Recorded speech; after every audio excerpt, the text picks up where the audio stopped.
All right, everyone, welcome back in here. We just did a live stream, what, about 3 minutes ago? No, it's been 28 days. I believe I'll let some folks filter in. I'll let you come on in, Welcome back in. Maybe you forgot what I looked like. Now, for those of you watching the live stream at this point, once this video posts, you got to go back and check out the open. Maybe I didn't time that quite right, but you're here and I'm here, and that's what matters. Welcome back, everyone, to the voice of college football, Mark Rogers TV. And it is so good to see everyone out there. And it is so good to see you. It's going to be even better to talk college football, to take part in the live chat. And let's just dub this the 2020 Mark Rogers TV, the voice of college football comeback special. How about we do that? 28 days kept in captivity. 28 days. So it's great to see everybody out there. So I will be commenting back to you. Of course, I'll be in the live chat. We'll be on the phone.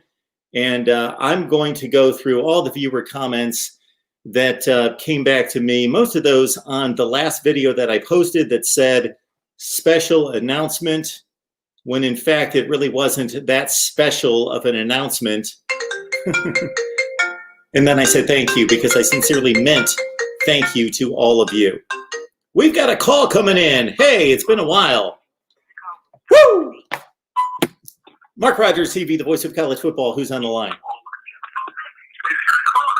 Mark Rogers TV, Dave Greenshield. How are you, sir? Hey, David. How are you? Excellent. Good to be back with you again talking college football. Absolutely. Absolutely. I was trying to think of some more 1979 Ohio State football players, but I could only think of Marcus Merrick or I think Gary Williams. That's all I had left. Well, you can. You certainly went with Doug Donnelly, and Marcus Merrick would be a good one. Todd Bell and Sean Gale. Yeah, I would not have gotten those, but you got me by a couple years there, Mark. So you might have remembered that team a little bit better than I would. I'm an old guy. I got to give you credit. I didn't say that, Mark. I didn't say that. Not there from me. But yeah, I'm actually excited about the slate this week. Just kind of looking at it and seeing what we had ahead of us. By the way, I saw your appearance on Pete today. Was it today or yesterday? Yes, it was this week. Okay, talking a little bit of college football and previewing some of the games this week. The game that I'm looking at is that Red River game. And by the way, are you a little surprised that Texas is that Oklahoma is favored in that game? Absolutely not. Okay. I'm not. I mean, no? Well, who do you think has the better roster right now? If you were looking at the two rosters, who would you say has the better roster? Well, Texas has the better quarterback, or at least the more dependable quarterback, and they've got the better roster by not much. But considering that Texas gave up 56 points in regulation to Texas Tech, and they lost to TCU, a team that lost the week before to Iowa State, I get that Oklahoma hasn't beaten anybody this year, but look at the history and look at the series, and I think it's pretty much of a pick 'em game. Okay. I'm with you. I think right now I would lean towards Texas because of the experience of quarterback. I saw that Joel had an interesting fact. They said that actually that 2018 recruiting class that Herman had recruited has some of the most 4 and 5 stars he's had in any recruiting class. It was one of his best. And those guys are now more experienced players now come 2020 in front of the starters and on that roster. So I just feel that Oklahoma is maybe down a little bit this year. You mentioned before about the quarterbacks that they've had before were a little bit more experienced. Certainly Jalen Hurts was an experienced quarterback. 2-year starter at Alabama. And also, I don't know, I'm looking at this Oklahoma team, and I don't necessarily see some of the skill players that they've had in the last few years at the wide receiver position or at the running back position. And I think if Texas is going to get him, it's got to be this year with the more experienced quarterback and some of the talent on the roster. I think it's a make or break game for Herman. Your thoughts? Well, I don't think it's a make or break game. I think that it goes a long way in that direction. Sure, it's the most important game that they play each season. They've already lost a game in the Big 12. If they lose this game, I'm not going to say it's an elimination game, especially in that conference this year. I also have to look at the pandemic impact of everything.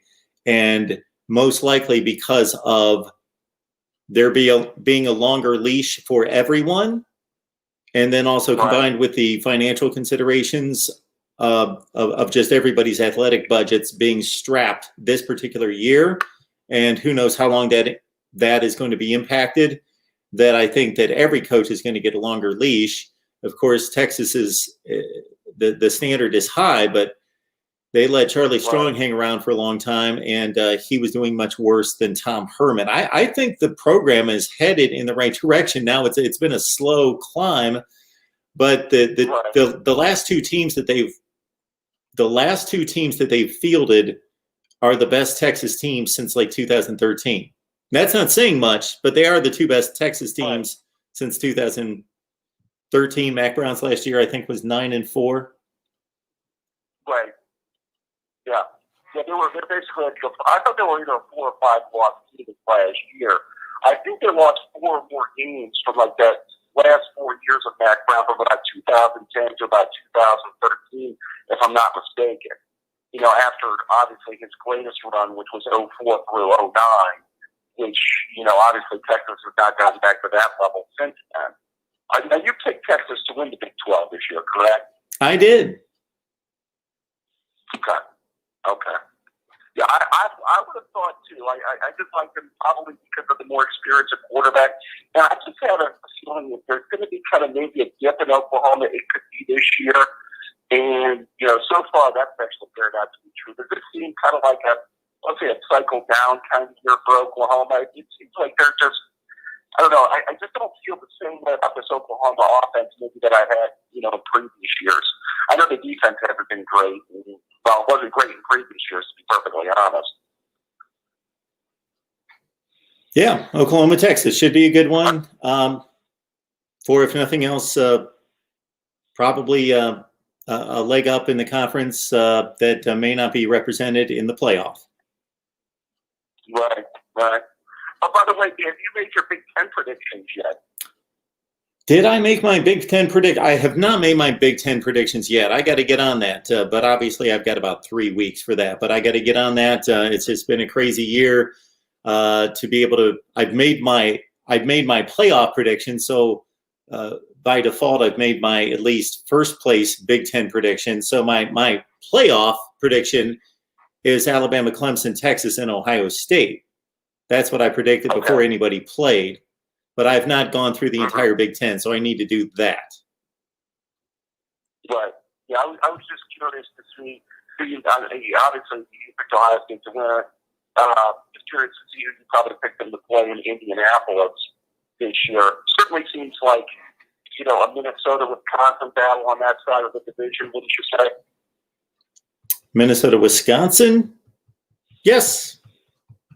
We got a little scared with Jack Cohen at quarterback, but his backup, Graham Mertz, is probably just as good as he is, if that turns out to be a long-term issue.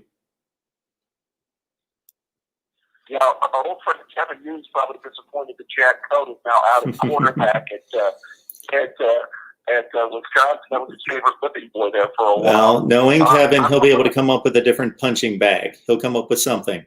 There you go.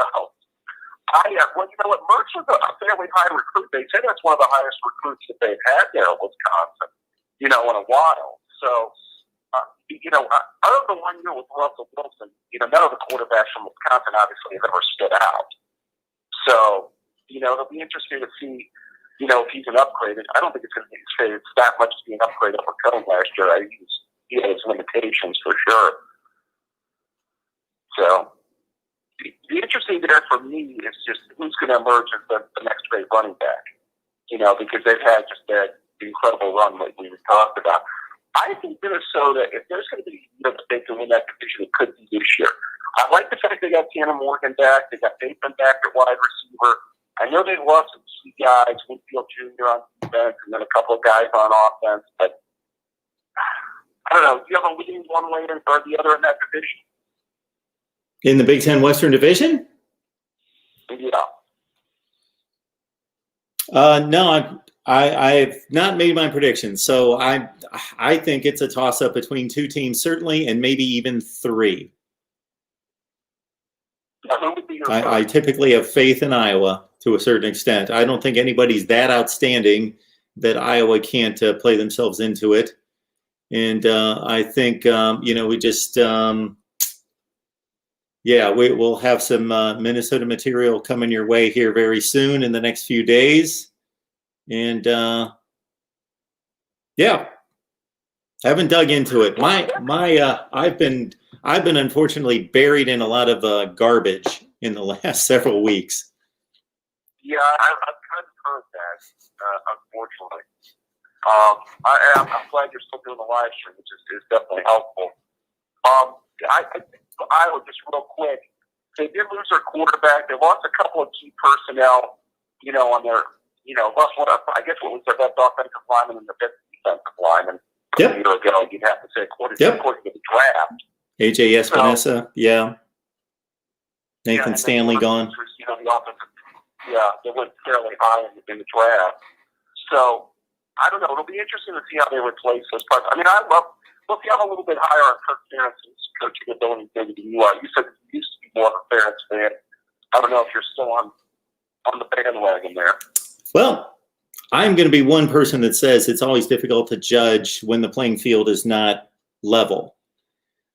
So that always has to be taken into consideration, that every job is much different than the other jobs that we're comparing coaches by. So the expectations have to be different. So I just know that he achieved at a much higher level over the first half of his stint at Iowa than he has over the last half. That's true. I mean, he had the team in 15 that popped up and had the dream season, got within one play and into the playoff. And then, obviously, once they did get run by Stanford in that Rose Bowl, but, probably, took advantage of a weak schedule. I get it. But still, it's like, I guess we least expected Iowa teams to pop up and have that really good team. But sometimes I guess they say when the expectations are a little bit higher, it's when maybe when they disappoint a little bit. I don't know if that's your read on it. All right, David, I appreciate it. All right. Did I miss something there? Okay, I appreciate you calling in. You just kind of cut out there, and I didn't know if that was another question or what that was. I apologize. No, can you hear me okay? It was just a little faint and cut out there. Thanks for the call, David. I appreciate it. Thanks, Mark. You take care. David Greenshield, our first caller back. All right. Yes, this is the 2020 Mark Rogers TV, the voice of college football comeback special. Google comeback special. See what comes up. All right. Maybe the 68 comeback special. That's been a while. So I wanted to make this mostly about you and your support, which has been amazing during this time. Has been amazing during this time, yes. And so I haven't posted a video in 28 days. 28 days! But we're back, and we're going to crush it. I am fired up, and we're going to crush it. I don't usually use that term, but that's the best way I can describe it is I'm fired up, raring to go. I'm here. Get used to it all the time, full time, nonstop, full throttle. I'm here. This is what we're doing. This is what we're doing. This is what we do, is we're here. We are here. And so you know, the Steve Young 1995 Super Bowl move with the.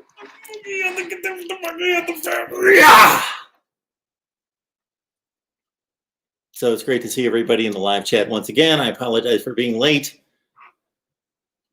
I got a phone call that I had to take just before the live stream. But man, these comments, and I don't know how many comments I get. It was about 300 to the actual video that I posted to say, hey, I'm going to be gone for quite some time. Don't know when I'll be back. Oh, babe, I hate to go. Yeah. So I got quite a few comments. I actually had to delete, not because they were negative comments toward me, but just wanted to keep the climate clean there in regards to the comments, unfortunately, because they were also very meaningful and poignant and fervent, that I would like to have kept all the comments. All the comments were in support of me, so I appreciate that, but I certainly wanted to stay first rate because, you know, let's all understand YouTube is YouTube, and it's I'm just renting space to a certain extent. All right. Man, we got Dre Day saying, I'm sorry to hear this, man. Stay up, brother. Justin Buckeye Firm. Geez, man, I'm really sorry. Destroy. Hope you come back soon, Mark. God bless. Gary Lazarus. Miss hearing your perspective. Hope to have you back soon. Commander Holland. Oh, no. I was so excited to see your reactions to the shakeups this week. Hope everything pans out out for you to continue. Jerome Collins, hate to hear this, Mark. Hope you're back very soon. Got George, of course, on the line. George, everything's going to fall apart. We are all in no man's land. Nate jumped on here with a big no. SEC Dog, Mark Rogers, hope to see you again soon. I'll miss your shows. Hope all is well, sir. Lord, we heard from Lord, not even the Lord. Lord, sir, you're missing a day of ACC and Big 12 action with the #1 team in the land as a nightcap. Noel Game Day, here to always support you. Fingers crossed you'll be back soon. Kyle Smith. Yeah. People love bringing others down. Mark, thank you for bringing your knowledge and fair outlook every week. Look forward to getting you back on here sometime soon. Go Canes. LeBrent Halston. Man, I'm sad. LeBrent, I was too. But not anymore. Southern Georgia Kane, I'll be here because I asked all of you, please, please, please, please, please, just keep it right here. Keep it right here. Things may turn for the better. I'm fighting, I'm scratching, I'm clawing, I'm doing everything possible, and we'll see what happens. And there are decisions to be made. Crucial and life-changing and career-changing, altering decisions to be made, and I have made one. So that leaves me here in your hands, at your mercy, at your service, all the time, all the time. You know what that means? All the time. I'm counting on you. I'm counting on this, but that means you. So us together is the voice of college football. All right. I'll read some more comments later. David Knight, of course, one of our main men. Do what you got to do, Mark. We will wait. Best wishes and God bless. Matt Morose, God bless you, Mark. Good luck, buddy. Just tremendous outpouring of comments on social media, on YouTube, directly to me, direct messages, emails, everything. Thank you so much, everyone. It's been amazing, an amazing experience. YouTube, when they send us analytics, it defaults to 28 days. And I'm going to thank all of you that during the last 28 days, so it worked out perfectly or very imperfectly, that for the last 28 days, I've not been able to post any content, no videos for 28 days. But in those 28 days, I still had 48,000 views on this channel to old videos. So thank you. Mark Rogers TV, the voice of college football, who's on the line. Hey, Mark, it's McDee's Sports. Oh, love hearing your voice. Thank you so much, sir. Yeah, I mean, the whole situation, I mean, I'm not going to really comment that much on it, but it was sad those 28 days. Well, thank you. I appreciate that. If I believe what I think was going on is correct, it's sad. But well, I appreciate you refraining from that, but you're probably right. Okay, but yeah, I mean, college football, 28 days, a lot to talk about. Obviously, do you think that Oklahoma State's the best team in the Big 12? Is going to be my first question. They beat Tulsa. They beat Kansas. They beat West Virginia. They didn't look dominant against anyone except, of course, Kansas. Which Kansas, Les Miles not getting it done there. I've got to think based on our preseason perception and projection of Oklahoma State being one of the best teams in the Big 12, probably the second or third best team in the Big 12.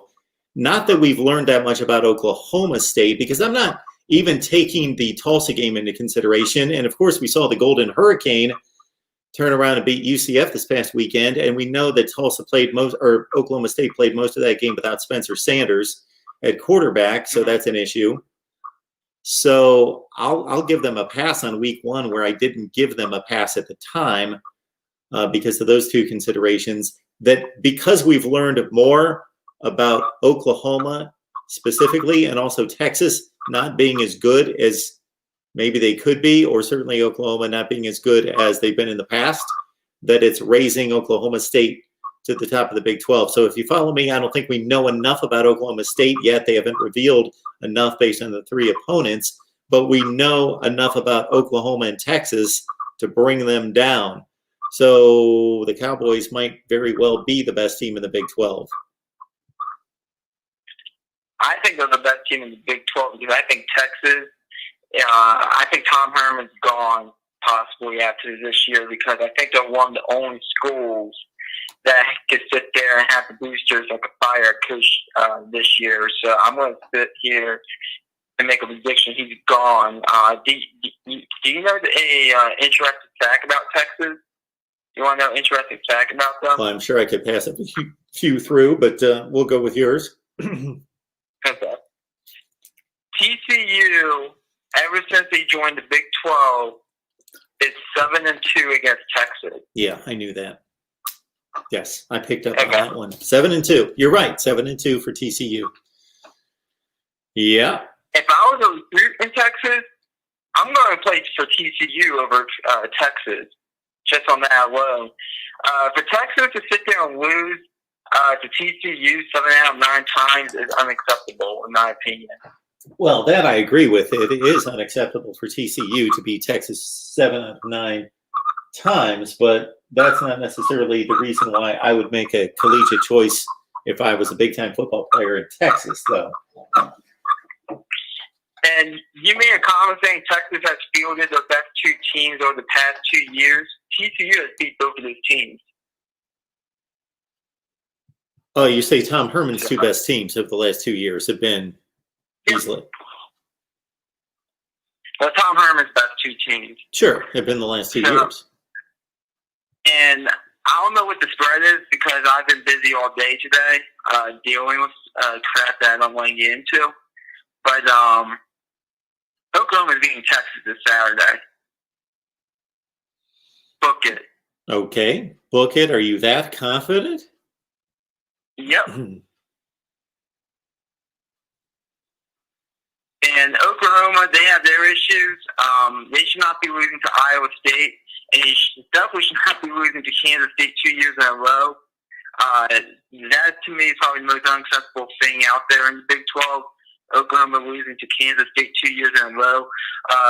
In my opinion, Oklahoma needs to start recruiting defensively. They are a supposed blue blood, and I hate the term blue blood a lot, but let's call them a blue blood. They need to start recruiting defensively if they want to be taken seriously. And the Big 12 will not produce a college football playoff team, or unless Oklahoma State goes undefeated this year. I did a little exercise a few weeks ago where I looked at every state in regards to the footprint of every conference in the 50 states out of the Power 5 conferences. And just if you look at territory and the quality of the high school football being played in those states, the Big 12 is at a huge disadvantage against the ACC, the SEC, and the Big 10. And if you consider California, the Pac-12, in terms of, and I think that translates more to the issues on defense than it does on offense, because they seem to pull in the quarterbacks and the wide receivers from elsewhere. And you never, when do we ever hear, and I'm not a recruiting guy, but we do talk recruiting here all the time. And when do we hear about a Big 12 power diving into Florida for recruits? No, it's all ACC, Big 10 at the top, and of course the SEC and the Florida schools, and they never go down there. So I agree with that. I mean, they can't pull in top defensive players in the high school ranks, and that also translates that their defensive numbers in the NFL draft are awful and have been for many years. Well, Texas, their draft number's been awful as well. I think that's the biggest issue. They can't develop that NFL talent. They can recruit all they want, but they can't develop NFL talent. And to go after another team in the state of Texas A&M, I am absolutely tired of hearing all this hype involving them. That team is an 8-4 team every year that can only compete with the big boys for one half, and I'm absolutely tired of hearing about that hype. So, and Jimbo Fisher will be gone within the next 5 years because they have unrealistic expectations there. They are an 8-4 team. So, I mean, if you're an A&M fan, sorry, but that's what it is. I can't disagree with that. Yeah, I mean, it is what it is. I mean, seeing Texas football, it's not that good. They lost to West Virginia. I got that pick correct.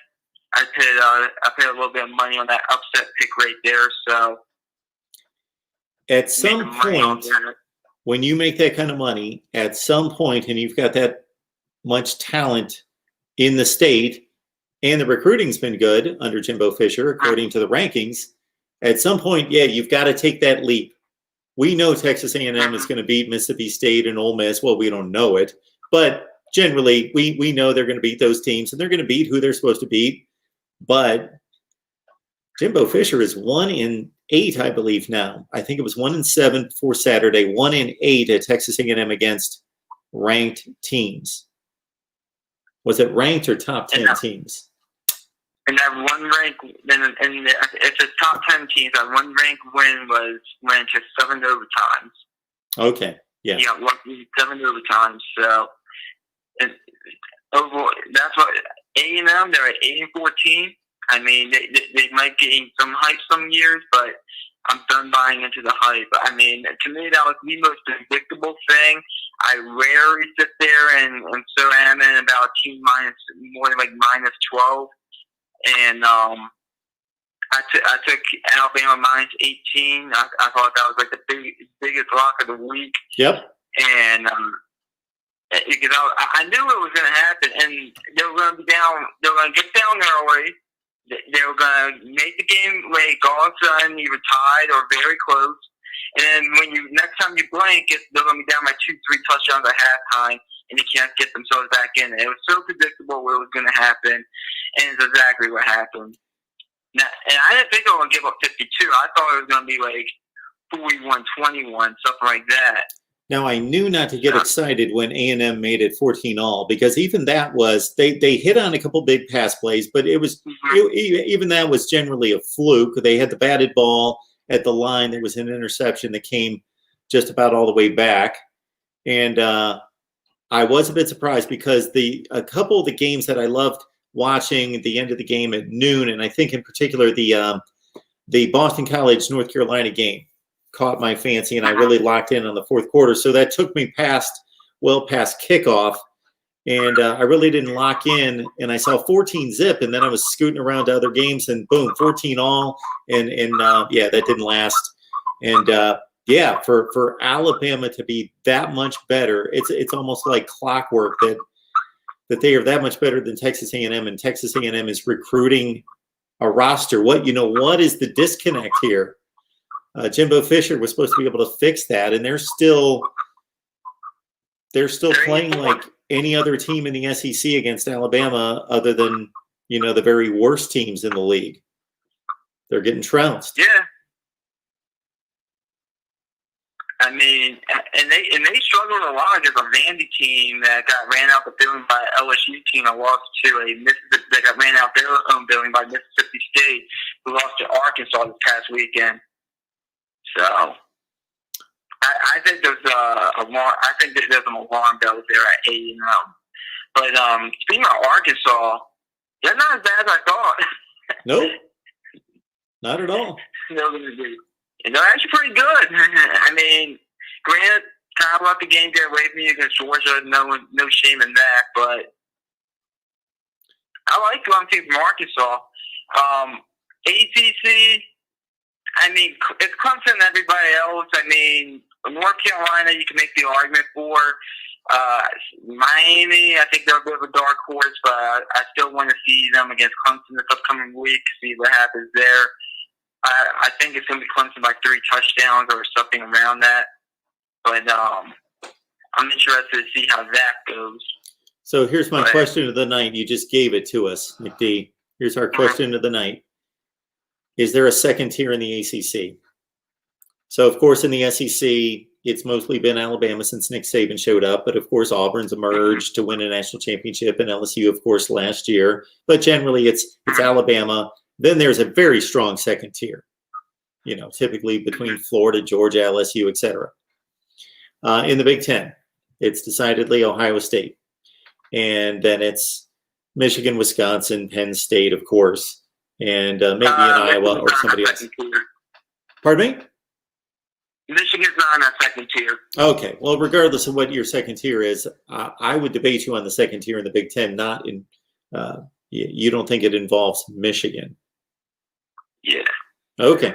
Well, my point being that since Florida State dropped off the cliff in 2016-ish, after that season, there has been no second tier in the ACC. We know exactly what it's been. A bunch of 6, 7, and 8 win teams getting demolished by Clemson, and there's not the second tier. Is there now a second tier in the ACC, and who is it? I would make an argument for North Carolina. And the reason why I would is because over the past 2 seasons, now granted they went 7-6 last year. All their games were one-possession games that were very winnable games. And now the young team on their first-year head coach, including the Clemson game, a game that honestly they probably should have won if they had a better play calling the 2-point conversion play. This year, some expectations on them. Granted, Boston College, not really impressive, but they're undefeated. And we're going to see them against Miami. We're going to see them against, I think, Notre Dame, They get Notre Dame at some point this year. I'm interested to see how North Carolina plays. I'm not saying they're definitely second tier, but I think an argument can be made that they're getting there, North Carolina. And to you, what is a second tier? See, to me, it's you've got. I left the Pac-12 out. I left the Pac-12 out of this, and to a certain extent, the Big 12, because the Pac-12 has not had an elite team for quite some time, and the Big 12 has, in terms of record, but when they get to the playoff, they show that they're not necessarily a true elite. So the other 3 conferences have. And to me, that second tier team under the elite team that's a top 3 to 5 team in the country is the programs that consistently finish in the top 10 to 15. Okay. That's a legit second tier for me. Okay. So second tier, I would say 10 wins. I honestly think North Carolina could be a consistent 10-win program. Okay. I'm not counting Notre Dame in this because they're only in the conference for 1 year.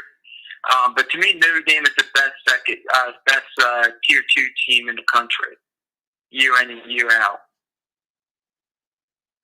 So, but I'm not counting them in it. But I would think North Carolina. I mean, and if you look at the conference, I mean, yeah, Miami's probably getting better, but still, I'm not trusting Miami. Florida State is the worst team in the ACC. I look at maybe a Virginia Tech. I don't like their head coach. I think he's going to be gone within the next few years. I think that's going to be kind of bad there in Blacksburg. Louisville is not impressive. So if you force me to pick a team, I would think North Carolina. That's your team. Okay. I have one more question. Heck yeah. Okay, and this doesn't involve like anything this year, but it's something for the future of college football realignment. We've got to make up for lost time, McD. Of course I'm going to let you talk. What you got? Do you think that they should be 10 conference games and 3 non-con games? Have a 13-game season, the 10 conference games, 3 non-con games. And we are doing that for what reason? Just to legitimize the conference championship even more? Well, my idea is get rid of the conference championships, have 11-game conference, have 11-team conferences, have everyone play each other, which will be 10 conference games, and then have 6 conferences of 11. Have go ahead and have an 18 playoff, 6 lock spots, 2 wild cards would be the idea there. We got 6 conferences. Yeah, 6 Okay.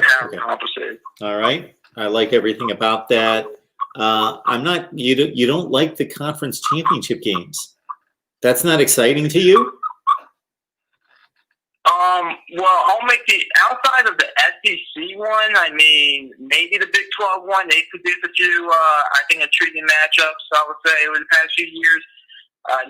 No, I mean, and maybe outside of the Pac-12 one last year. I mean, the ACC one is basically a number 1 Clemson versus maybe a number 22 Virginia Tech or North Carolina right now. The Big 10 one is like a number 2 Ohio State versus maybe like a number 18 Wisconsin, which we already know both of those games are going to be just absolute beatdown. And to me, I don't think you need conference championships if you have 11-team conferences with 10-game conference schedules. Well, I know that he's the best team. Yeah, I know the one thing that people don't like about it is that if you've got an imbalance in the strength of the 2 divisions, then you don't necessarily have the 2 best teams playing, and people have a problem with that. That's correct. Yeah, but I personally think the second best team in the Big 10 over the past few years has been Penn State. Sure. Oh, it generally works. Generally, the 2 best teams are in the same division. Think about the ACC. From 2010 or 11 until 2016, it was Clemson, Florida State. And the Big Ten's been exactly what you just stated. And before that, well, it's usually the past few years, it's usually been either Oregon or Washington, or maybe Utah. Sure. Well, the Pac-12 North has dominated the conference championship game. Yeah, I mean, a lot of them seem like blowouts, honestly, for the most part, as well. That's part of my issue with the conference championship game. Outside of the Big 12, the Big 12 usually puts together a good show, but I would say do 11. I'll also say with the wild card spots, I will make Notre Dame. I will go Miami, BYU, USC, and in Hawaii, and the 3 military schools: Army, Navy, and Air Force. Make them all independents, They all have to play each other every year, and then so that'll be like technically 7 games right there, and then they can figure out the other 6 games. And then you go 11 conferences with 6, and then those teams, the only way they would get in is as one of the wild cards. So when are you starting the YouTube channel? I want to hear this all laid out. I have one right now. Oh, you do? I haven't made the video My yet, apologies. but I have one right now. My apologies, McD. You're fine. Let's give you a little. 300. Let's give you a little pop here. How do people find that? Well, it's the same thing. McD Sports 4. Just go in the comment section, click on it. I mean, you just hit 300.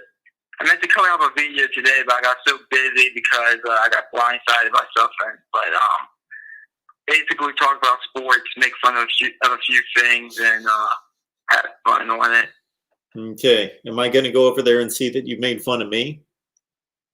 No. Okay. Usually, if I bring you up, it's always a good thing. Okay, very nice. I appreciate it. Well, it's good to hear your voice, McD. There should be better weeks in college football. We're just getting into the thick of it, obviously, with the Big Ten and the Pac-12 still not underway. You know, really, last weekend was the first weekend that I really had to make decisions on, what games I was going to watch. Before that, it was so thin that it was obvious every window which game was the game. But last weekend, it almost felt fully like a college football weekend. Mm-hmm. Yeah. Well, I'm fired up as much as you are about it. I mean, I think we have a ranked matchup in the ACC, a ranked matchup in the Big 12. Actually, no, not a ranked matchup in the Big 12. Oklahoma is ranked, but that's still a big matchup. SEC has 2 big matchups. Should be fun. Since the entire Big 12, it's now impossible for the Big 12 to prove outside of the conference that they can beat anyone. We should just automatically not rank any Big 12 teams. Well, I'm kidding. I still think Texas and Oklahoma State deserve to be ranked, but we'll see. All right, man. I appreciate it. Yeah. Have a good day, Mark. Yep. We'll talk to you soon.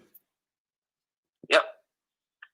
Our man McD on the line, talking some college football. Of course, here at MarkRogersTV, the voice of college football. We are here for you, and going full-time, full throttle all the time. Thank you so much for the great comments in the live chat. I am just about 15 minutes behind, so I will catch up on those.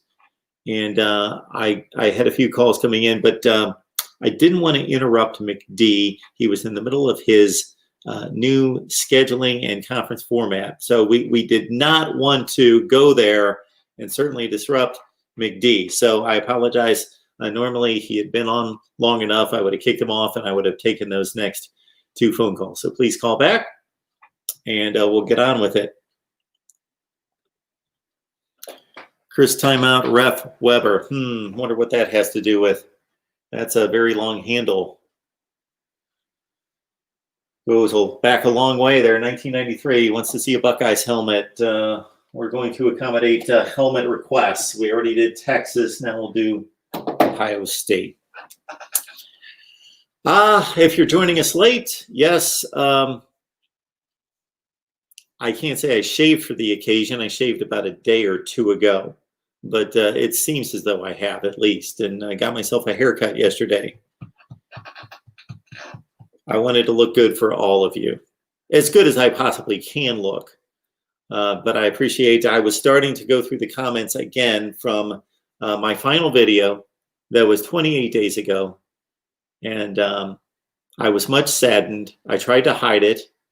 But I appreciate the comments. And here we are, back. And so we had to do a whole lot here in the last several weeks to make this happen. Had to do a whole lot to prepare ourselves for this comeback of sorts. We'll consider this my comeback special. Our comeback, because I need you. and certainly need you more than I ever have, because this is it. This is the revenue generator. This is it. All right. So I'm going to say it even more fervently than I have in the past. Like, comment, share these videos on social media, and of course, let people know to subscribe right here, Mark Rogers TV, the voice of college football, in which we, unfortunately, lost about 40 to 50 subscribers during this downtime, which I guess I could have anticipated that. We lost about 40 or 50 subscribers. That's actually not bad out of 21,000 plus. But we would have gained 500 to 700 during that time. That's typically our month's output, our monthly output, about 500 to 700 added subs. So we got to make up for lost time, because subs means views, and views means I eat. All right, here we go.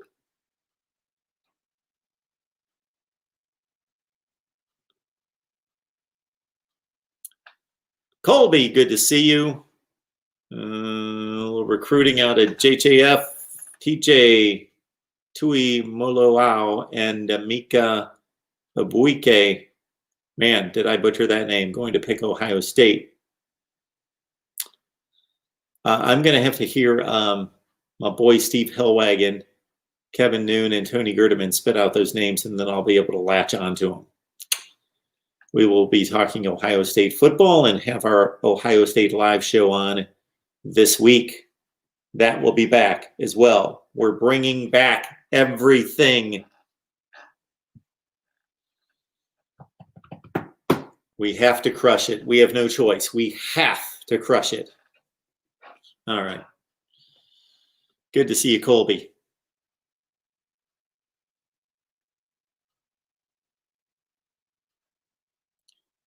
I don't know what they're talking about.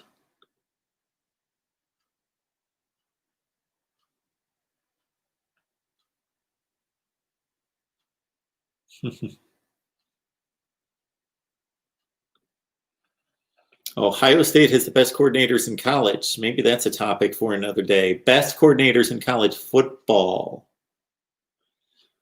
My question for the night that I certainly prepared for hours. No, actually, as I stated, it hit me when I took the call from McD there. Is there a second tier in the ACC? A legitimate second tier, meaning top 10 to 15 teams in the country in the ACC.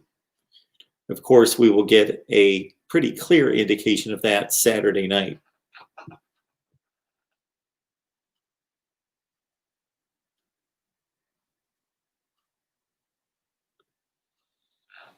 Sooner Thrawn in the house. Oklahoma is a much better program tradition than Florida this year. Yeah, Florida better, but overall OU top 4 program, Florida maybe top 12 all time. Sounds like an off-season project for Mark Rogers TV, the voice of college football. Of course, we love watching the games. That's why we're here, to watch the games. Nothing I love more than a Saturday afternoon watching college football. But those kind of things I love to dive into. But we'll watch the games, the championship game, and then boom, in the off-season, we're going to tear through all sorts of stuff like this. Is Oklahoma a top 4 program of all time? It's close. It's right there. It can be argued.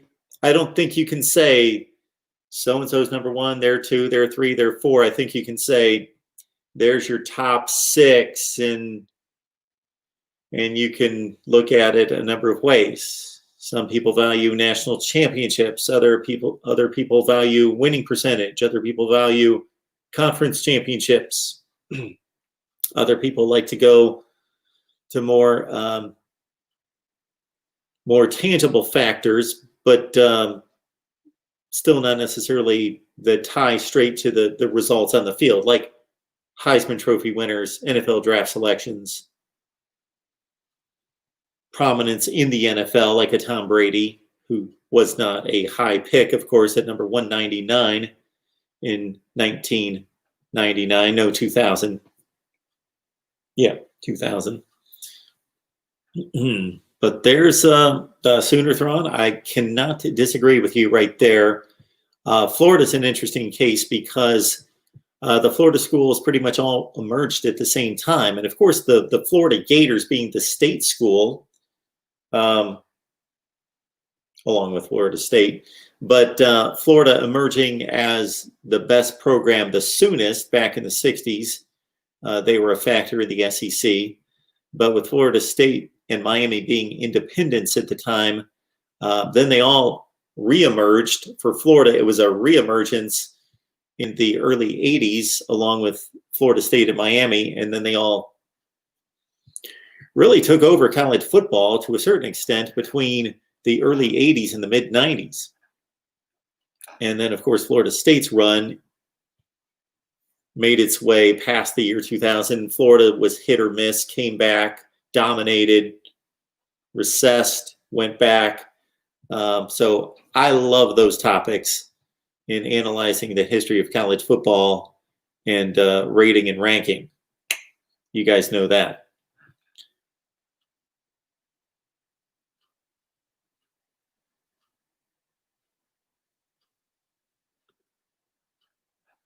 JJF, I believe Sooner-thron is talking about all-time top 4 program.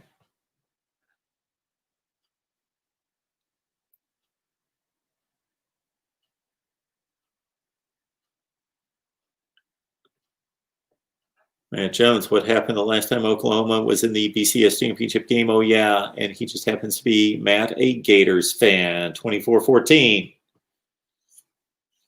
I watched the bits and pieces of that game here in maybe the last 6 weeks. I saw it on YouTube. I kind of skimmed through it, reminded myself of some highlights of that game.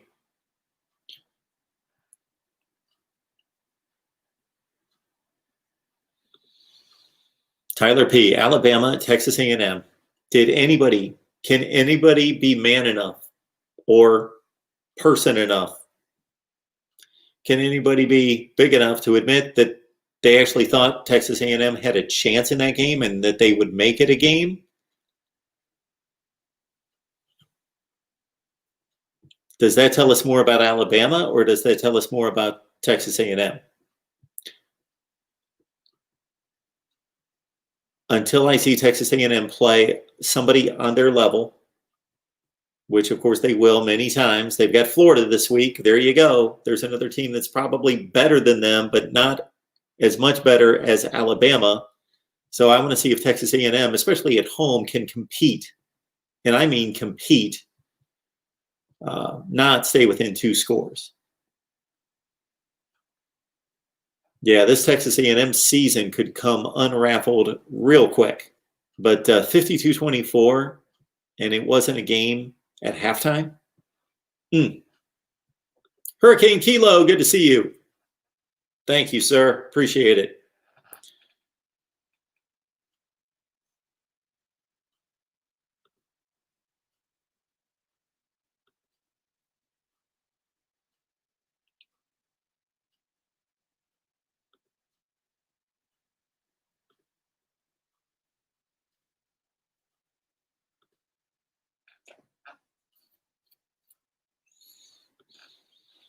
Brandon, looks like a good game here. Miami beating Clemson 42-35.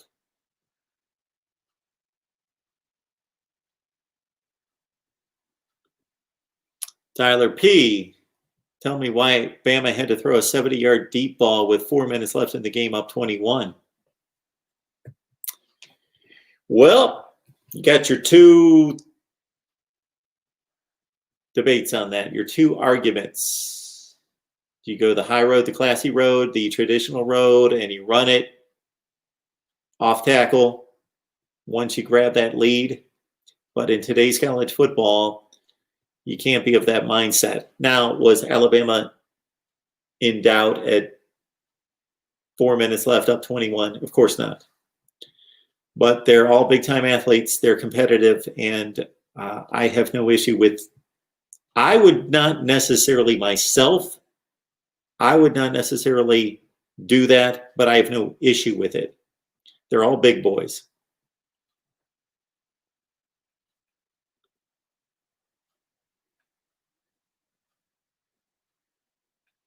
We got some Trey Sermon talk behind Ohio State's offensive line.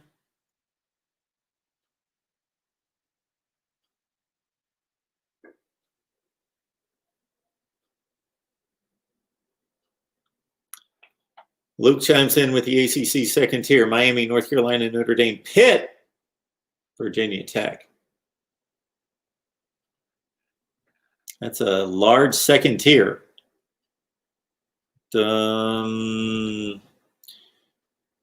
Certainly coming into this year, Notre Dame would be the one team that would be on that tier, and then the other teams are trying to get to that tier or show us that they're there. And so nobody's done anything thus far to show us that they're not on that tier, although Pitt losing to NC State isn't necessarily a good thing at home to show us that they're on that tier. I'm not going to overreact to one game, but Pitt got the big win against Louisville. Then they had NC State as a 14-point underdog at Heinz Field. Couldn't get it done.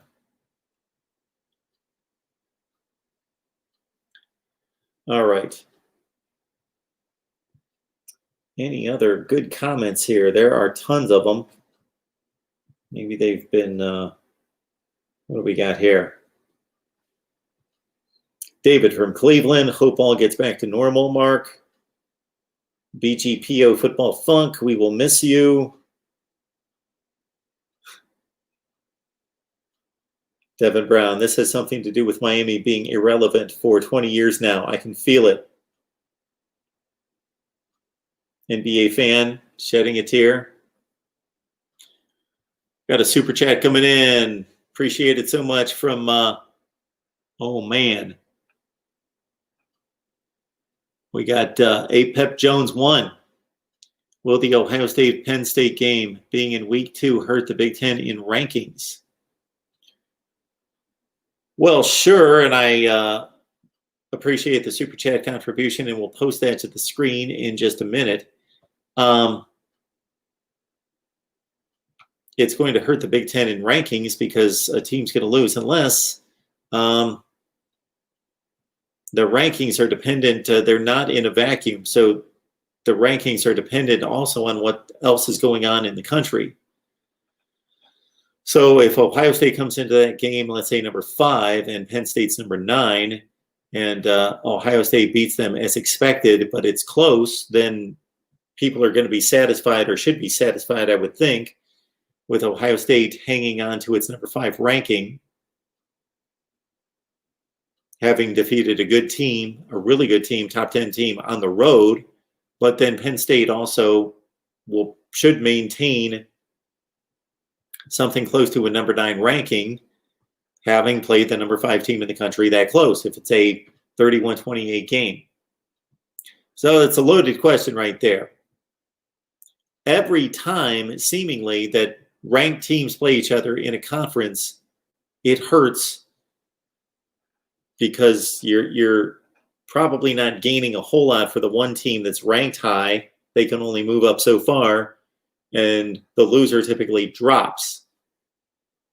But we've got a number of those games going on throughout the country. It's going to be an interesting year for rankings, as it always is, but there's a couple factors, 2 obvious factors that come into play that we haven't had to deal with before, and that's no non-conference games. So the only non-conference games that have been played that matter were to the downfall of the Big 12 in losing games that they weren't supposed to lose. So once the revised schedules were released, we had a situation where the Big Ten and the SEC and now the Pac-12 are not playing non-conference games. The ACC is playing non-conference games that are basically used as scrimmages, used as filler games, and will just simply add a win to everybody's win column, except for Georgia Tech playing UCF, while we've got a situation in the Big 12 where they also scheduled those kind of games, but they lost them. So it's been a double whammy for the Big 12 in that they stepped out of conference. They lost 3 games. They played poorly in a 4th, meaning Iowa State lost to Lafayette and Kansas State lost to Arkansas State. Kansas, who cares? They lost to Coastal Carolina. Kansas is nothing and no factor. But the 2 big losses were those, the Iowa State and Kansas State losses. But then it's a double whammy for the Big 12 when those 2 teams lose games that they're not supposed to lose out of conference. And then if they would have turned around and continued to lose, that would have been okay because we would have thought, okay, Iowa State and Kansas State aren't very good. So they're going to be 2 of the worst teams in the Big 12. But they're at least mid-tier teams in the Big 12. And after losing Sun Belt games, they turned around and beat prominent teams in the Big 12. So it's not a good look any way that it can be sliced or diced in the Big 12, and it can't be corrected because they're just playing each other. The only thing that they can hope for is now Oklahoma State or Baylor to run the table. Not that they necessarily need to be undefeated to get to the college football playoff, but it sure wouldn't hurt, and that might be what it takes. An SEC second-place team with 2 losses may make it over a 1-loss Big 12 champion. May make it over a 1-loss Big 12 champion. Those SEC schedules are brutal. And if somebody can be sitting there at, let's say, 9-2, having lost the conference championship game, that's not going to be so bad because they will have played a 10-game SEC schedule. Then you tack on an 11th game against the best team in the conference. That is going to have tons of style points and metrics behind it.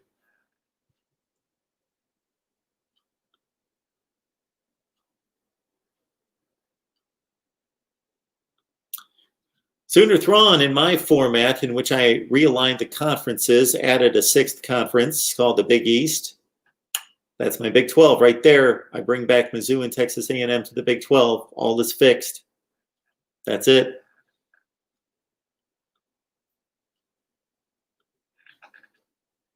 Who is this guy?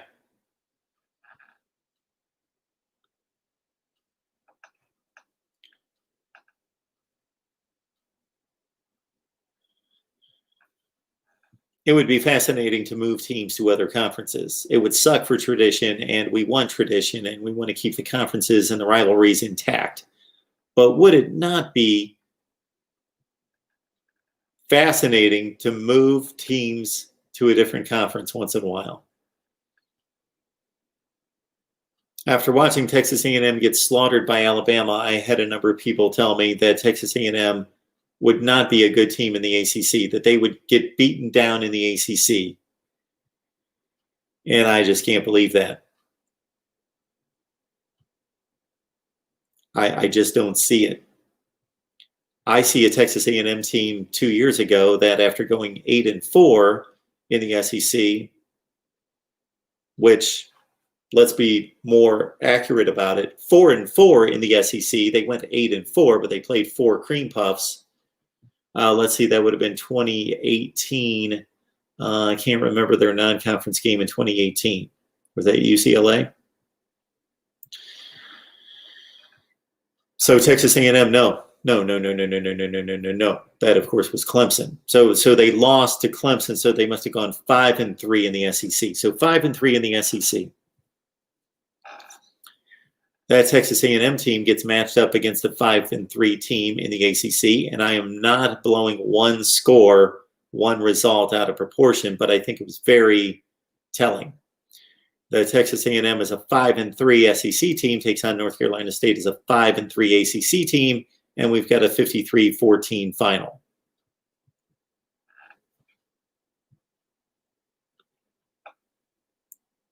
Quandre, I appreciate it. It's good to be back.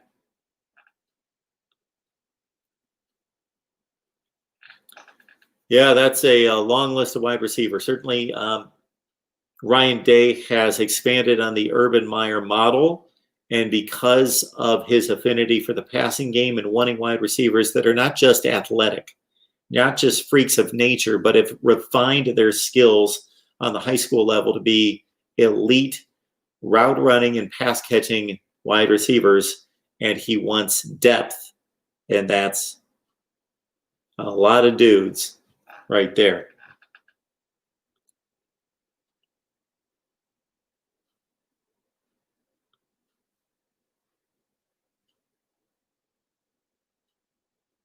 Drake, you might be right. If the A&M Aggies return to the Little 10, they may be the best team there. That's why it would be fascinating.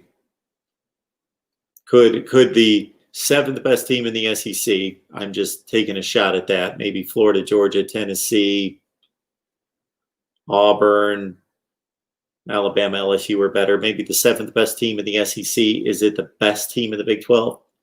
I know that I would be fascinated to see Texas A&M play a Big 12 schedule this year, because for as bad as they look, why couldn't they compete with Texas, Oklahoma, Kansas State, Iowa State, TCU?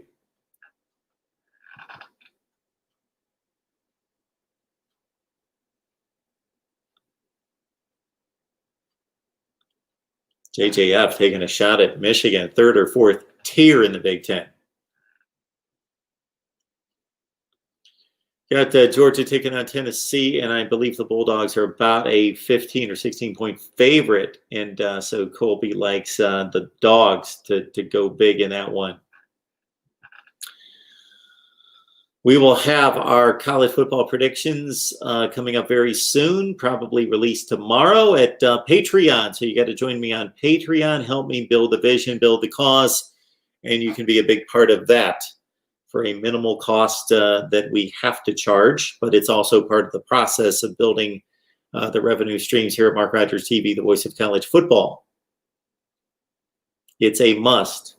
So please, and for those of you who have signed up on Patreon, I much appreciate it, and I want to continue to bring value there.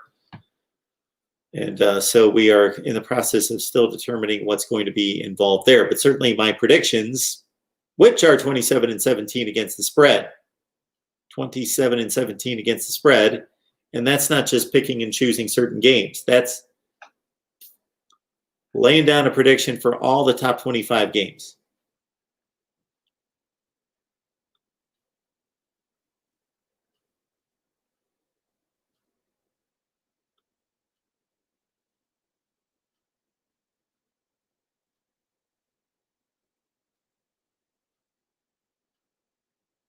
Theo, good to see you, man.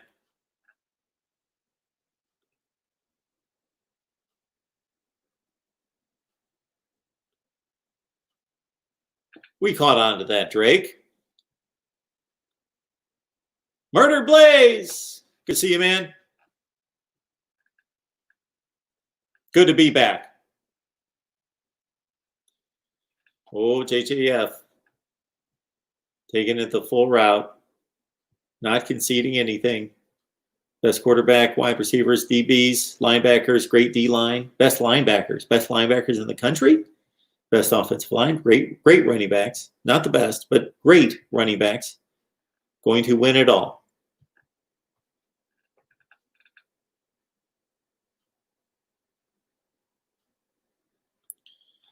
So which teams are hitting the mark? This comes from James Scott, of course, does a tremendous job of supporting us here. So which teams are hitting the mark at the halfway point of the season?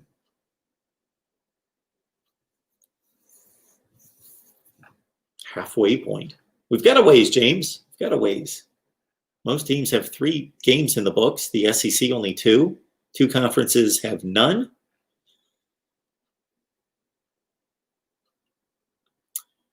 JJF, thank you so much. Thank you so much for the contribution. This is much needed. And going forward again, we are going to build this out, build the vision, do a better job. And I keep saying it, crush it. There is no other way There is no option, no other option but to crush it. I've got no choice. I got to crush it. So JJF, thank you so much for the contribution. And even more so than that, believe me, that comment will stay with me for quite some time, because I'm a very hopeful and optimistic person. A lot of energy. I don't mind the grind. I've got a lot of energy for it. And I've got a lot of passion for what I do here and a lot of passion for college football. But I expect struggles, down moments. Yes, I have had, yes, there's no longer going to be that guarantee of a certain dollar amount every week. And so I'm reliant on everybody. So thank you so much for that. All right, where are we? If I miss your comment, please excuse me. I'm doing my best here. Jacob, thank you so much. We missed you, Mark. Glad to have you back.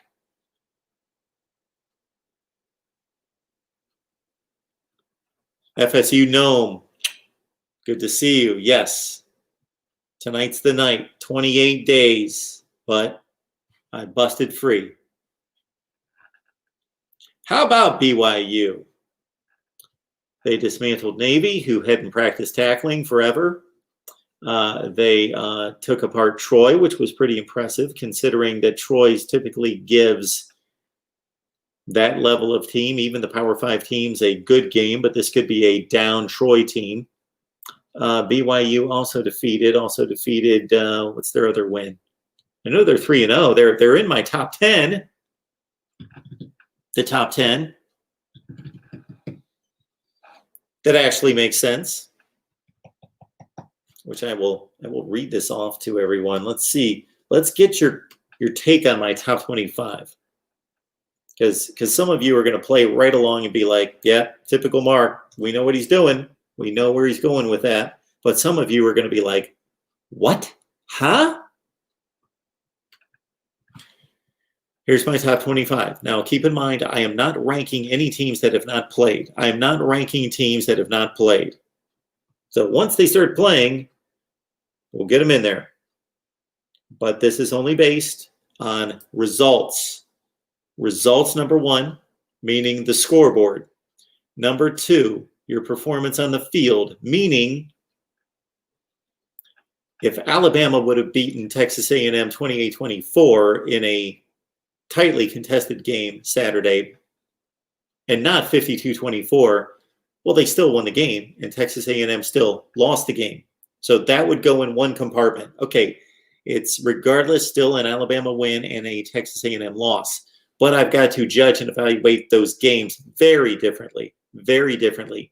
Alabama has shown itself to be a dominant team against what we consider to be a at least talented roster, if not a team that's been developed and put together well. That's much different than Alabama beating Texas A&M 28-24. My evaluation would be much different. So, results are number one. Evaluation of the performance on the field is number two. And, of course, number three is the opponent. So here's the top 25 that actually makes sense. One of my favorite things to do and put together. Here it goes.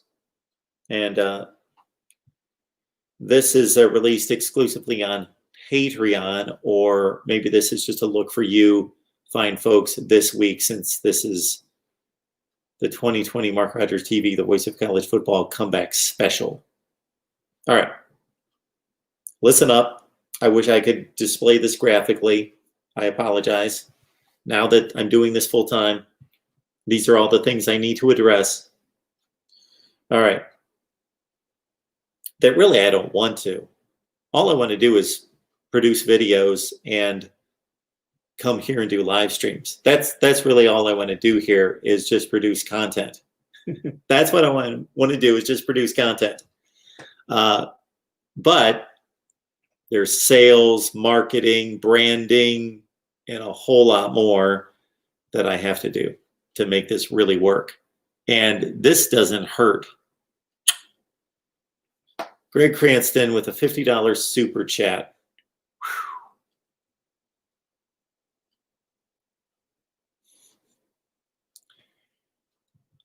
Okay, so folks, I've explained this at times, and I only explain this because I want everyone to know that if you post something in the live chat, it's my attempt to get everything to the screen. That's not some kind of long string of conversation just between you. Anything reasonable goes to the screen. But I may miss a lot of things because it readjusts and resets all the time if I move it, but I have to get that to the screen quickly. Greg, thank you so much for the super chat contribution. It is impossible for me to, it is really impossible for me, for somebody that's trying to build this out and do it and now has taken just enormous risk. I was certainly not wealthy by any stretch, but I was certainly solidly in the middle class prior to the decision that I made, and now it's zero. We're going full throttle. We're going for it. Life is too short. Life is too short. I just had to go for it after some thought and prayer and wise counsel. Just had to go for it. And thank you so much for believing in me and for your faith and support. And I know that not everyone can do that or anything close to that. So I certainly respect every one of you for just hit the like button, comment as you are, join the live streams, have a good time with us. Let's talk college football. Our mission is to do this better than anyone. I will say that I don't believe that I do that each and every day, but that's going to be my goal every day I wake up, is to do this better than anyone.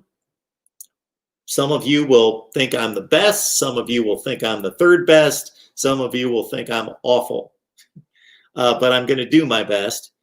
And it's for you, the hardcore college football fan. That doesn't mean that we need to be serious all the time, but we're going to take college football seriously to a certain extent. We take our team seriously. We love college football. We want them to win. We're fervent. We're passionate. We want smart analysis. But life's what's important. People are important. Life's important. There are other things that are important. This is fun.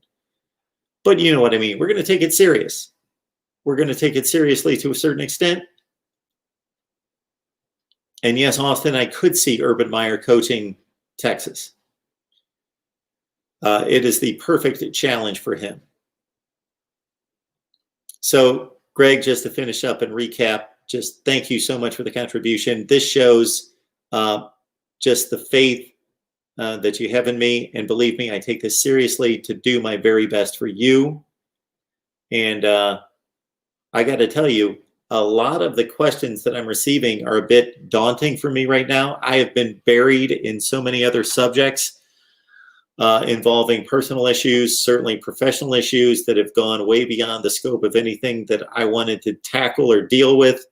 That aside from watching the games on Saturday, I've not been able to devote myself to the consumption of information and analysis that I want to. But here very soon, I will have the time to eat, breathe, live it all the time. So, Greg, thank you so much.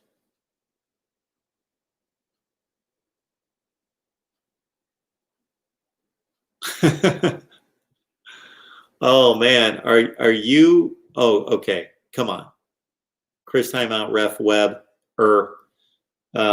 you have to be related to, or maybe another account under the 9 Natties for Ohio State account. Once a vid on the Ohio State 1970 National Championship team during the season. Come on, that's an off-season project that 13 people will watch. And since I'm doing this all the time, full time, and I've got to eat on this and pay the electric bills, you know, maybe one of these videos will come on and there will be no lights on, and you'll know why. But in all seriousness, that's an off-season project, and I'm going to have to pick and choose my projects going forward, because if they don't bring in the views, then I can't just do it for fun.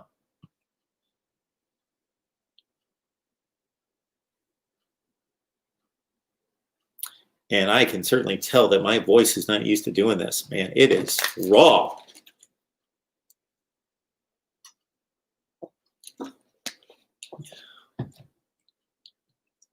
Yes, based on the results, Austin, that's where we was. I'll get a long way talking like that. Yeah, we were running down the top 25. That actually makes sense. Here it is. Which I know why I started on that whole rant is because I didn't have the graphics to display the top 25 that actually makes sense. But we'll get there. So here it is. Listen up. Number 25 is Air Force. 24, Boston College. 23, Kansas State. 22 is TCU. Number 21 is Iowa State. Marshall is number 20. Can you believe a top 25 are rankings that has Marshall at number 20 based on results? This does not mean that I think that Marshall's the 20th best team in the country. Okay. LSU's number 19. Ole Miss 18. Mississippi State 17. Arkansas 16. Louisiana Lafayette had 15. Cincinnati 14. Number 13 is Auburn. Oklahoma State 12. Notre Dame 11. In the top 10, look at these first two selections here. BYU 10. SMU 9. Virginia Tech 8. North Carolina 7. Tennessee 6. Miami's 5. And the top 4 are Florida, Clemson at number 3, Alabama at number 2, and the Georgia Bulldogs on the strength of defeating Arkansas by 27 points, who then beat Mississippi State on the road, and by defeating Auburn in dominant fashion 27-6, a team that beat Kentucky by 2 scores. The Georgia Bulldogs have the most impressive resume right now and are number 1 in the country. Jacob asking if Cincinnati can find themselves in the playoff. Okay. So as soon as the Big Ten and the Pac-12 decided not to play, people assumed that the group of 5, that their chances would increase, and that makes sense with less teams trying to make 4 spots. But now the Pac-12 and the Big Ten are back in it, and then also consider that any games that the group of 5 had to impress out of conference against the Power 5, those have been stripped away because the Power 5s are not playing, for the most part, not playing out of conference games. So whatever Cincinnati's big game was, Nebraska out of conference, their one selling point outside of the American Conference was to beat Nebraska on the road and then have Nebraska be at least a good team in the Big Ten, maybe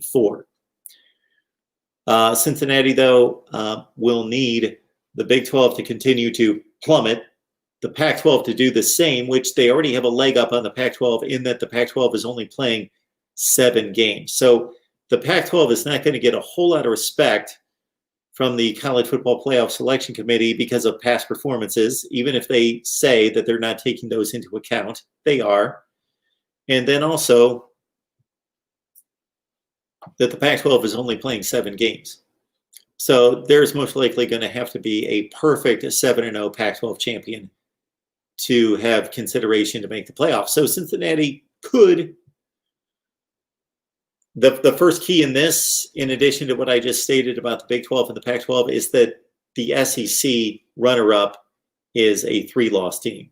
A 2-loss team, I think, still gets in from the SEC over an undefeated Cincinnati team.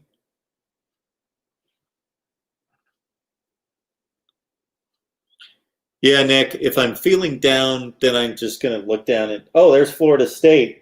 There they are. Hey, oh, I'm feeling pretty good about myself right about now. And what if 21-7 would have held for Jacksonville State? Now you talk about panic. Panic. Whoo! There still should be panic because, man, that has been one bad football team in 2 losses, and for the first half or 3 quarters against one Jacksonville State. Curveball with a welcome back. You missed my welcome back, Mark. I'll forgive you for a Miami helmet on top row displayed for 67.3 more years straight. That's going to make me, let's see, 28 and 67 is, oh my goodness, I'm going to be 89. No, I'm going to be 95. 28 am I passing from? Of course not. Where's the Miami helmet? Is it around? Huh? Got it buried back. You Miami fans, you get enough out of me, don't you? Don't you get enough out of me? We got a whole channel over there. Which, folks, that could be the key to, I just don't want to survive, of course. That's going to be the key to beyond survival, is getting more and more of these channels monetized. All right.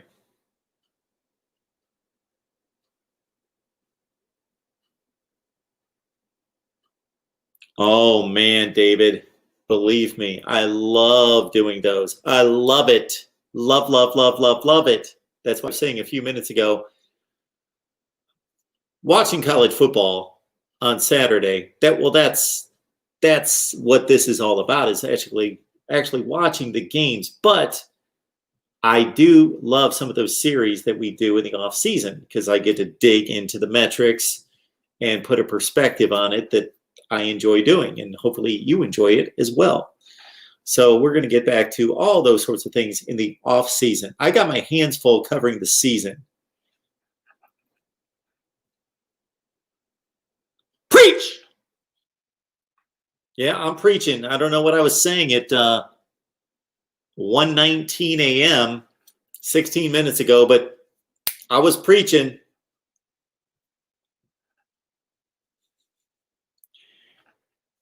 If you thought that I was dedicated, and many of you certainly commented on a regular basis, and I appreciated it, certainly, that you recognized the grind that I was putting in addition to the day job, which was really a night job. Well, now I'm working for the meal ticket. So if you want to see somebody dedicated and fervent and passionate to the grind, I got no choice. Jacob, thank you so much. I'm backtracking now, and I don't know what I've hit and what I haven't. Best quarterback in the country is very debatable, of course. It's going to be interesting to see De'Ara King versus Trevor Lawrence.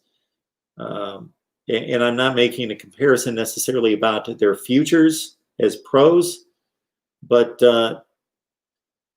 the best collegiate quarterbacks, or the best NFL prospects, aren't necessarily the best collegiate quarterbacks. Now, Trevor Lawrence, I'm not in any way taking away from his accomplishments at this level.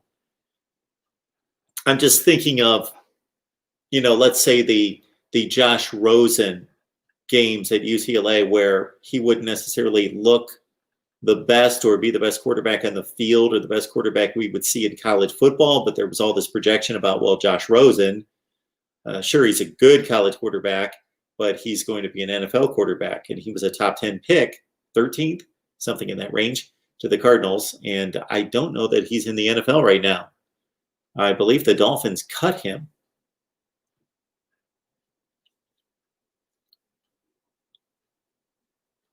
JJF, I'm hanging on to that, man. I am hanging on to that comment. I appreciate it. It may not be true, but that's the work I'm putting in, and that's the goal.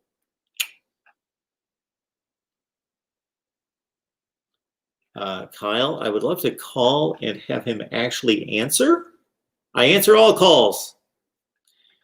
And I hope you guys realize that when I get the phone calls, I don't know that it's your number. I don't get a number. So I've got a buffer number. So you don't know my number and I don't know your number. It's for call-ins. So.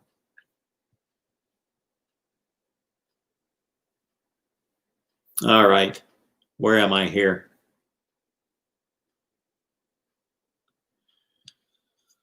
Yeah, unfortunately, I was not able to join Steve Day's on Michigan podcast this week because of the situation I was in, that I was refrained from creating content. So I couldn't join him on his show because I was all set to talk Michigan football. I had my opinion on Joe Milton. I had my opinion on the schedule, on Harbaugh, the offensive line. I was addressing all that stuff. I had to do some digging on Michigan football. Had a whole lineup on the offensive line and where they were recruited and how well they've played and how many starts.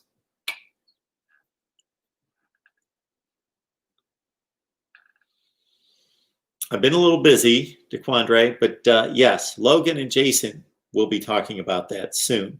You will hear directly from them.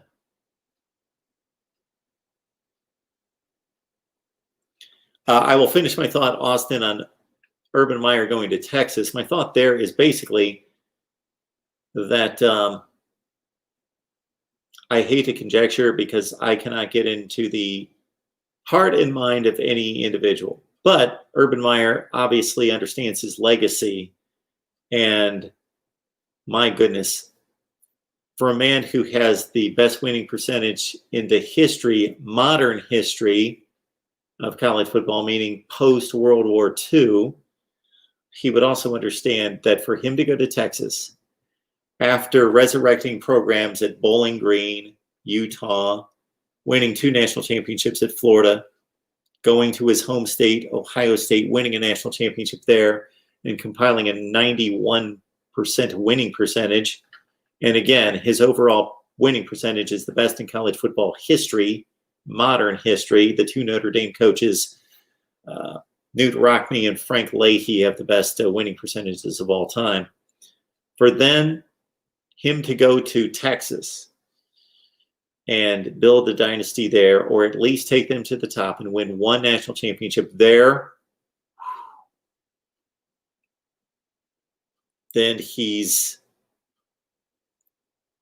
is not presented the consistent dynasty at the one stop like a Nick Saban or a Bear Bryant, but to be able to stop at all those spots and win national championships. What he's done already is pretty incredible, but to do it at Texas and to add that to the legacy, then it puts him in this very unique category where only he would reside. It would have to be intriguing to him.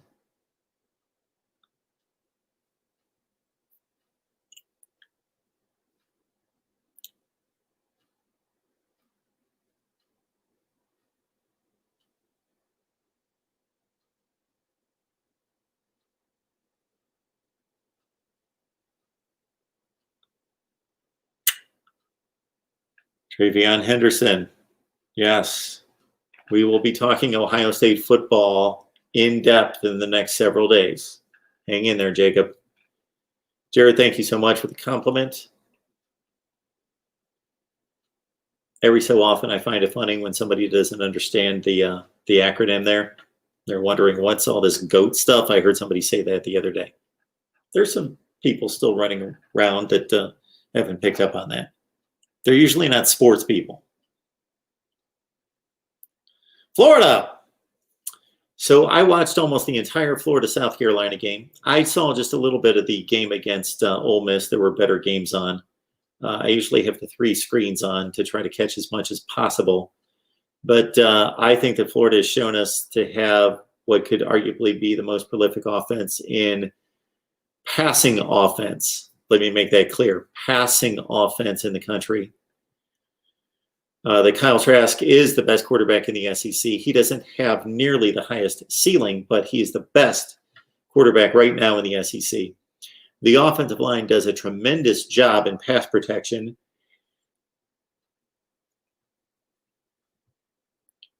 Dominant defenses. And the one that is currently playing now that has shown the ability to be dominant would be Georgia. Not against the Florida offense yet, just Auburn, and they have their issues. And, of course, Arkansas is nothing to write home about, although they've got an experienced quarterback in Felipe Franks. That certainly a Georgia defense is going to feel that Florida's running game is not good enough to run on them that they can cheat against the pass a little bit. Drop some people into coverage, cheat against the pass, daring Florida to run the ball. And so Florida's going to have to run it a little bit more against the better teams. Florida defensively is a bit of a mystery. The numbers against Ole Miss were not good. And I know Ole Miss has explosive players and has that 2-quarterback system running well. And Lane Kiffin is a mastermind to set up mismatches on the field. But that was not a good performance. That doesn't bode well, but it's game 1. Now for game 2, South Carolina ran the ball, I think, a little bit too effectively for my liking. But again, I say this from time to time. I think we need to readjust our expectations of a dominant defense in 2020 versus what we saw 5 years ago, 10 years ago. It's just not going to happen anymore where there are Alabama defenses giving up 9 points a game. But still, it's a bit alarming what they gave up to both of those teams, especially since South Carolina was its own worst enemy with dropped passes. Had South Carolina dropped 2 passes instead of like 9 passes, then that game might have been pretty tight, and the South Carolina pointed yardage totals would have been alarming, just like the Ole Miss totals were. So I'm not completely sold on Florida, but let's also keep in mind that we tend to be critical and picky, and there are no perfect teams out there. There are 3 teams that may be great. Maybe one of them, maybe 2 of them, maybe all 3 of them are great, and you know who those are. They have the personnel in every unit on the field to be great. Not that every unit's great, but 4 of them on offense and 3 of them are great and one's really good. They're 3 of them are 9s and one's an 8. Clemson, Ohio State, Alabama. David asking, could you see 2 teams from either the Big Ten or the SEC with the downfall of the Big 12 and the Pac-12? Absolutely, especially from the SEC. Playing 10 conference games, those schedules in the SEC are going to get so much respect. And since they're playing more games than against the Big Ten, let's assume everybody plays all the games. Then we're going to see only, the 9 games out of the Big Ten and the 11 out of the SEC. Do I have that right? They've got 10 scheduled, plus the 11th game would be the championship game. Okay, I guess the Big Ten would only be 1 game behind, correct? They've scheduled 8. They've got the conference championship weekend would be 9. So they're 2 behind, 11 versus 9. For the 2 teams that play in the championship game. Absolutely. I think the second place team in the SEC is in great shape to make the playoff. With what's happening in the Big 12 and with the Pac-12 not having respect to enter the season, coupled with a 7-game schedule, that's if they play all the games. Right now, going into, actually, I updated it. I looked at it, I believe I did. Out of the first 95 games scheduled this season, 79 have been played, 16 canceled. So that's about, they're getting in about, 82% of the games, something like that.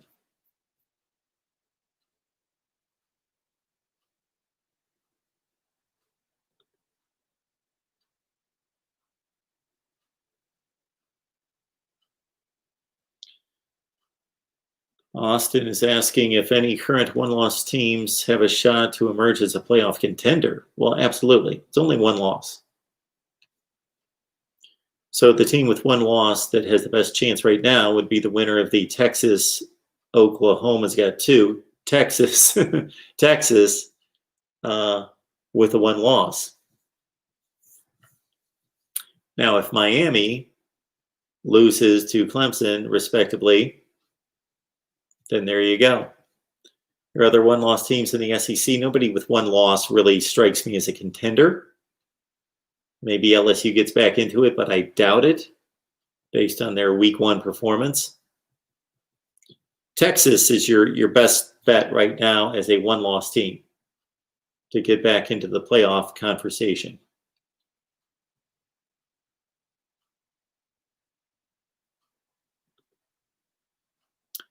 That's going to be a fun one to watch. It's going to be an intriguing game, Minnesota and Michigan in week 1 for the Big Ten. A lot of misspellings there for you, Chris timeout. Maybe should you have the hyphen between the timeout, maybe? I don't know. I get it. Chris, timeout ref, Weber. Took me about 4 times with that to actually read that the right way. Chris, timeout ref, Weber. Maybe you could give it a, we're going to get a TO, baby, get a TO. Purple Pill's back. Purple Pill. We've been waiting for you for an hour and 41 minutes. This is the reason we're doing a live stream, to announce that Purple Pill is back.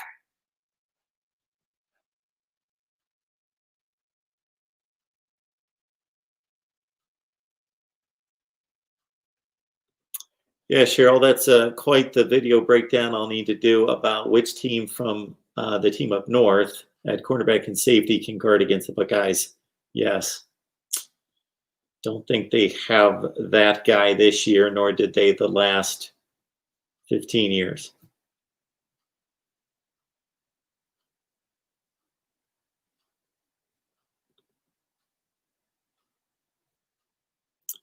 JJF likes Oklahoma State as the 4th playoff team. I just think there's too many losses in that conference. I just think they're going to lose games. Maybe 1, maybe 2.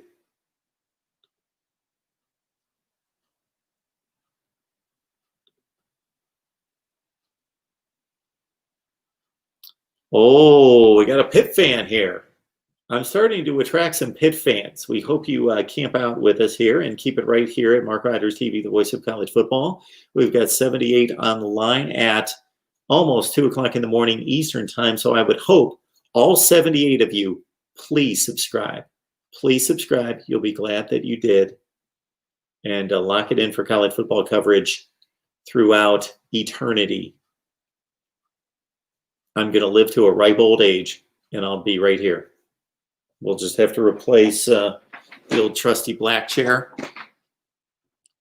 with some type of one with larger wheels on it. But, hopefully that's down the road.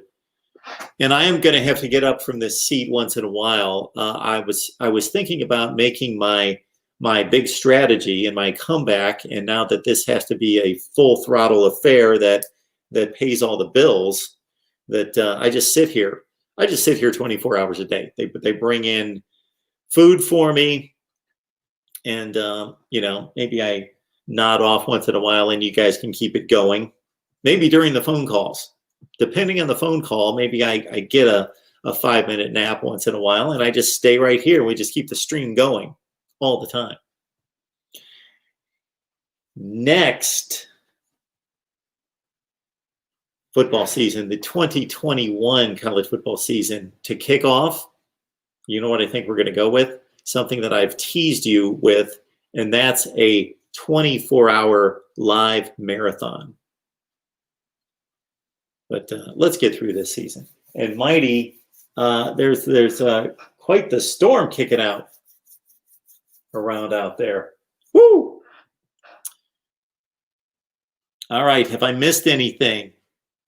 Again, thank you so much, everybody, for the contribution. Steve, thank you for the comment there. Mark, this is the best news all month.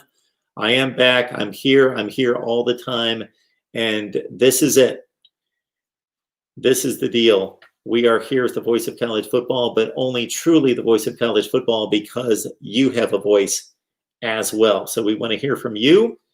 Keep it locked in here for previews for this weekend's games. And I will be back very soon, meaning tomorrow, with college football content for you.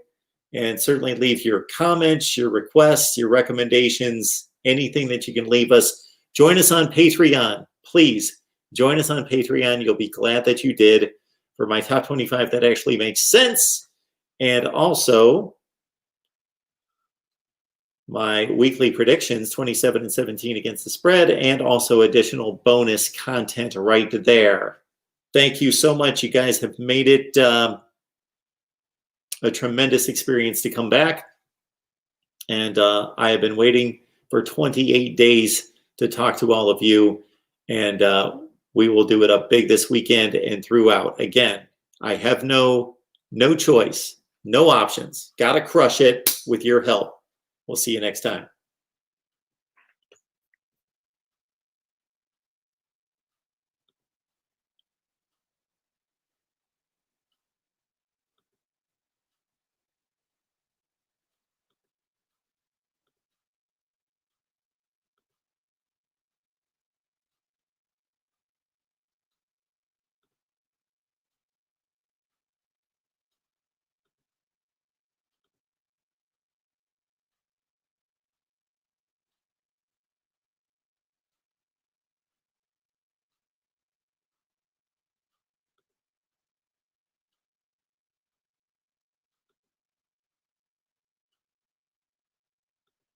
$1976? Oh man, check out 1981 and 82. Check out those teams, Chris. I think you're a youngin'. I don't know that you know 1981, 1982 Pitt Panthers.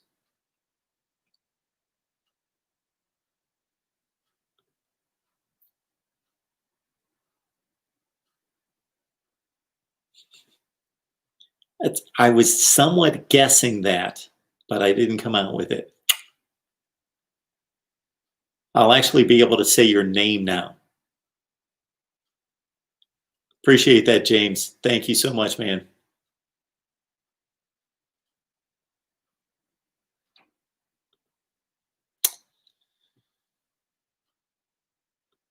And with that,